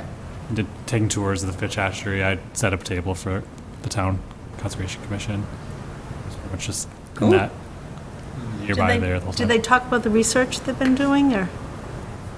They may have on the tour, but I didn't take the tour. Didn't take the tour, Except yeah. that Did you talk about how they were breeding Brooklyn trout and rainbow trout? Oh, They were right. calling them cheetah trout. It was pretty cool. Like they had like the spots and everything on them, and that was my first time over there, but it was pretty cool. Yeah. I was just reading about those earlier today, not here in town, but just related to fishing. I was talking to somebody else about taking a fishing trip. We were talking about trout, and Yeah. yeah, weird timing that you'd bring that up. I love fishing. They used to try to breed salmon there and restock some of the Massachusetts rivers for 25 years. It didn't work. Yeah. I'm working on a project over the Connecticut River in Springfield and West Springfield, and I guess they have the first and only set of short-nosed sturgeon juveniles or something in this area. And I'm like, oh, great. I have to permit that whole thing. But it's cool. Yeah. It's cool that they're there, but Yeah, not it cool is. for our project. Take good care of those babies. I'm not doing anything. I'm staying away. Given how late it's getting, any other pressing business, I guess? No worries, I just. No, we have some interesting situations. Like I was telling Clay about an emergency drain, sinkhole situation over with the Emerald Square Mall, which is right next to an artificial pond, detention pond. So we're trying to sort through what exactly is it under the jurisdiction of Conservation Commission, depending on when it was built, maybe some change in the late 1990s or around 2000. Is this the one across the street? It's on the west side of Route 1. Oh, right in front of the mall? Is that what you're talking about? Yeah, That one? it's. Yep. Oh, I would say that would be non-jurisdictional because it's so yeah. small. I did look into that. Not only that, it's maintained. And it's It's man-made, a stormwater yeah, feature. yeah. It's maintained. Yeah. Didn't they put that in when the mall was built in 91 or 2? That was part of it, wasn't it? Oh. I was Yeah, I not in thought that town was in and- their maintenance plan to take care of that on their own, just like the pumping station across the way. Yeah, it does look He's talking maintained. about the pothole though, in the road, not There's- the sinkhole we call called it. Sinkhole. Which one? They Is call it it a pothole or a that. They sinkhole? call it a sinkhole, and it looks like it's a good, like the size of this table, or Where is it? off the drive right next to the retention pond. Is it on Route 1?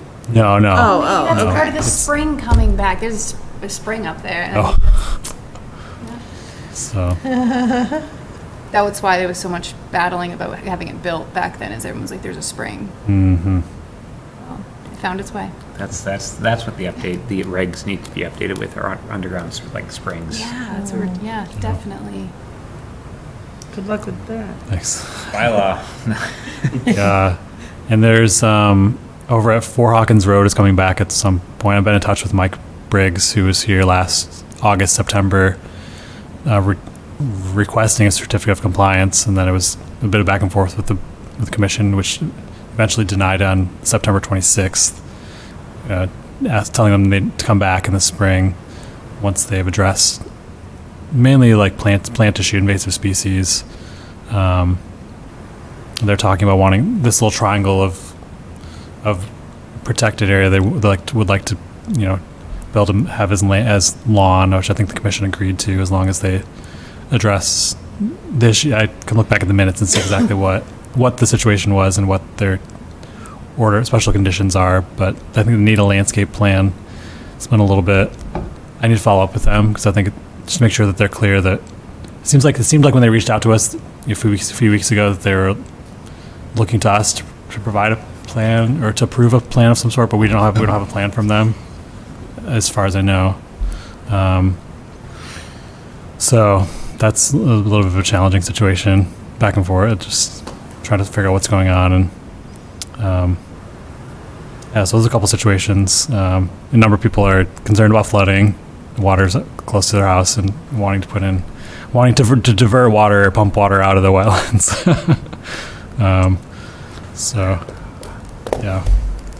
So I'm learning about enforcement, kind of the steps of engaging with people and who have, like I alluded to, there's one person off who's been apparently pumping the wetlands out on the weekends when it's been rainy. It was at least probably a month ago I talked to them and they essentially admitted to it, and I was like, no, you can't do that. We'll have to figure something out. They built like on right next to the wetland, so it's not surprising that they're having water issues, but in touch with DPW, trying to figure out what's the history of that site. So that one's a little challenging too, trying to figure out what my role is, what may be the commission's role in enforcement. Yeah. Great. Sounds like you're busy. Yes. Anybody have anything before we adjourn? I think we've concluded pretty much everything on the agenda. In that case, I will entertain a motion to adjourn. So moved. Second. We have a motion and a second. All those in favor? Aye. Opposed? All those abstaining? We stand adjourned at 8:39 p.m.